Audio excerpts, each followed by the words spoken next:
Hello friends. हम लोग बात कर रहे थे types of ventilation in tunnel. Tunnel के अंदर अलग अलग टाइप के वेंटिलेशन के बारे में हम लोग डिस्कस कर रहे थे। प्रीवियस वीडियो के अंदर मैंने आपको बता चुका था कि नेचुरल वेंटिलेशन क्या होता है और किस तरह से ये काम करता है।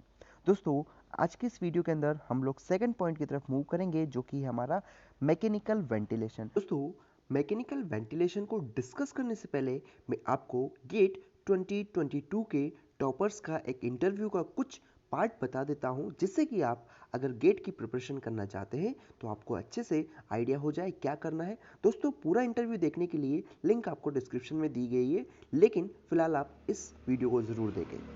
तो वेलकम हिमांशु। और वेलकम है सर। कैसे हो भाई तुम? आई होप बहुत अच्छे से तुमने पेपर वेपर दिया होगा। कैसे हो तुम? थोड़ा सा अपने बारे में बताओ, कहाँ से हो और स्कूलिंग वगैरह कहाँ से हुई है, थोड़ा सा बताना शुरू करो बच्चों को। My name is Himanshu Milkani and I am from Nainital Uttarakhand. मेरा जो स्कूलिंग है जो वो है नवोदय विद्यालय नैनीताल से मैंने अपना 12th पास किया था। उसके बाद मैंने अपना जो बीटेक है वो मैंने एक गवर्नमेंट कॉलेज से किया है, बीटी के आई दोराहाट, जो कि उत्तराखंड में ही है। और उसी के साथ साथ मैंने अभी गेट में मेरा अच्छा सा रैंक आया है। क्या क्या रिसोर्सेज फॉलो किए और क्या शेड्यूल वगैरह रहता था, थोड़ा सा बताओ उस बारे में बच्चों को। सर, जब मैं सेकंड ईयर में था तब तो मैंने मेनली एग्जाम को जाना कि किस तरीके से एग्जाम है। मेनली हमें कॉन्सेप्ट में फोकस करना है, ज़्यादा आपको न्यूमेरिकल प्रैक्टिस करनी है। मतलब देखा गया कि प्रीवियस ईयर में किस तरीके से क्वेश्चन पूछे जा रहे हैं, तो जो हमें सब्जेक्ट जैसे सेकंड ईयर हमने सर्वे पढ़ लिया था, तो उसी के रिस्पेक्ट में जानना कि किस तरीके के क्वेश्चन पूछे जाते हैं। इंपॉर्टेंट एरियाज को मार्क किया थोड़ा थोड़ा, जितने सब्जेक्ट पढ़ लिए थे। फिर उसके बाद नोट्स टूडे, तो मेनली जो नोट्स अवेलेबल रहते हैं नेट पे, उन्हीं से थोड़ा प्रिपेयर करना स्टार्ट किया था सेकंड ईयर में। फिर उसके बाद थर्ड ईयर में आते आते मुझे अनअकैडमी के चैनल के बारे में पता चला, जो कि यूट्यूब चैनल है।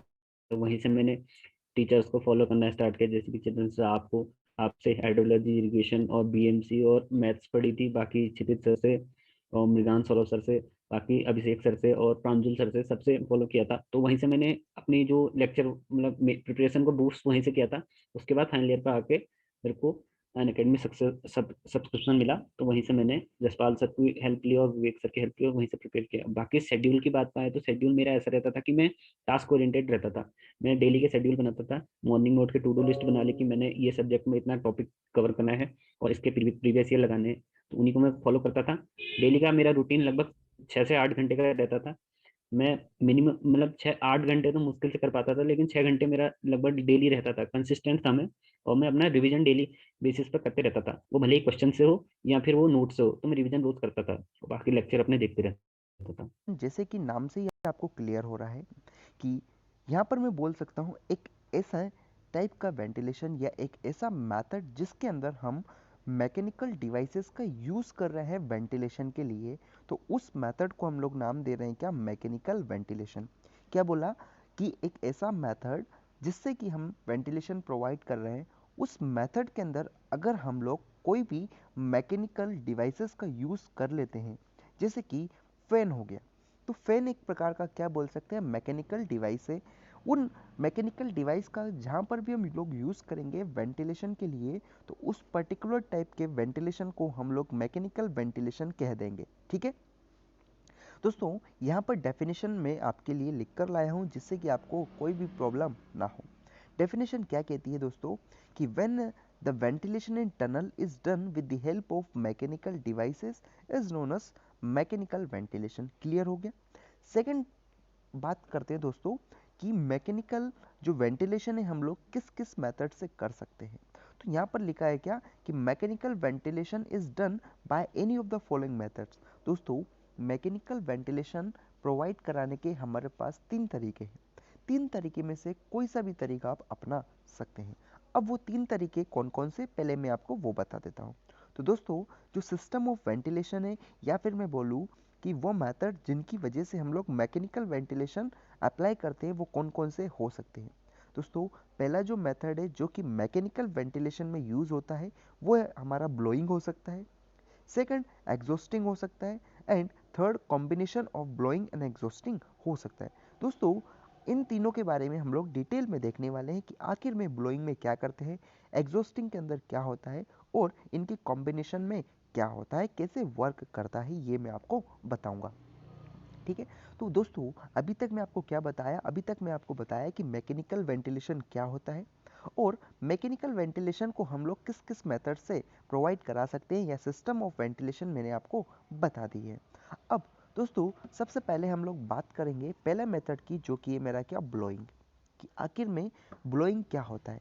दोस्तों जैसे कि आप बचपन में ब्लो करते थे, ठीक है, ब्लो मतलब कुछ आप ग्लास ले रहे हैं उसमें फूंक मार रहे हैं, ठीक है ना।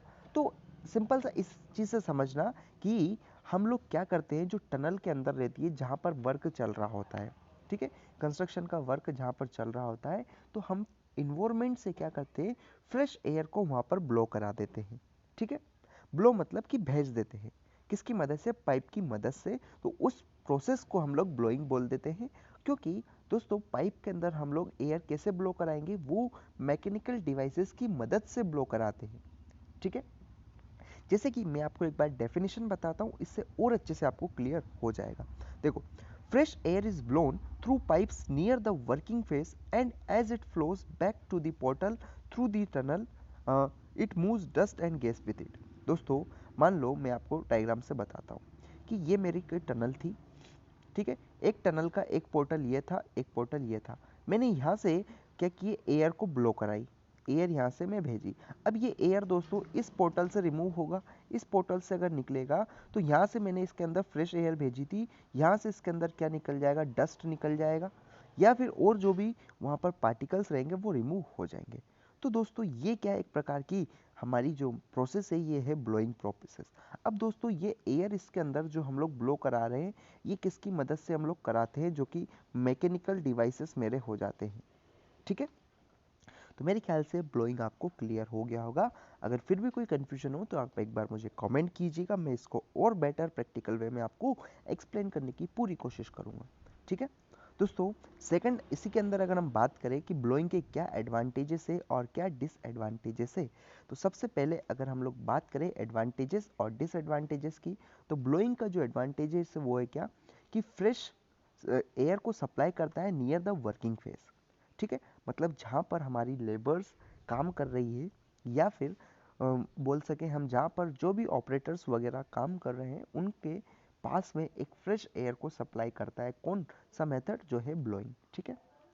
डिसएडवांटेजेस की बात करें दोस्तों तो क्या हो सकता है, डिसएडवांटेज हमारा हो सकता है कि ये जो है सुटेबल होता है स्मॉल लेंथ की टनल, मतलब कि जो कम लंबी टनल होती है उसके लिए जो ब्लोइंग मेथड है सुटेबल हो जाएगा। साथ में foul air, smoke and dust slowly moves out, foggy the environment inside the tunnel specially in the long tunnel. दोस्तों इस मेथड के अंदर क्या होता है, जो फाउल गैसेस हो गई, स्मोक हो गया या फिर डस्ट हो गया, ये क्या करते हैं, हमारे धीरे धीरे रिमूव होते हैं, ठीक है। क्या करते हैं, बहुत धीरे धीरे रिमूव होते हैं, और वो जब धीरे धीरे वहाँ से रिमूव होंगे तो पूरे इन्वायरमेंट को एक फोगी इन्वायरमेंट में ये कन्वर्ट कर देते हैं, ठीक है। अब दोस्तों फोगी इन्वायरमेंट में कन्वर्ट होता है तो जनरली ध्यान रखिएगा, जो लॉन्ग टनल्स होती है उसके अंदर ये प्रॉब्लम हमको देखने को मिलती है, शॉर्ट टनल के अंदर ये प्रॉब्लम्स ऑब्जर्व नहीं होती है। तो मैंने आपको एडवांटेजेस बता दिया और डिसएडवांटेजेस बता दिया। डिसएडवांटेजेस क्या है कि ब्लोइंग में क्या होता है, जो फाउल गैसेस है वो हमारी धीरे धीरे मूव करती है, जिसकी वजह से वहाँ पर एक फोगी इन्वायरमेंट जनरेट हो जाता है। दोस्तों आगे हम बात करेंगे सेकंड मेथड की या सेकंड सिस्टम की, एग्जॉस्टिंग।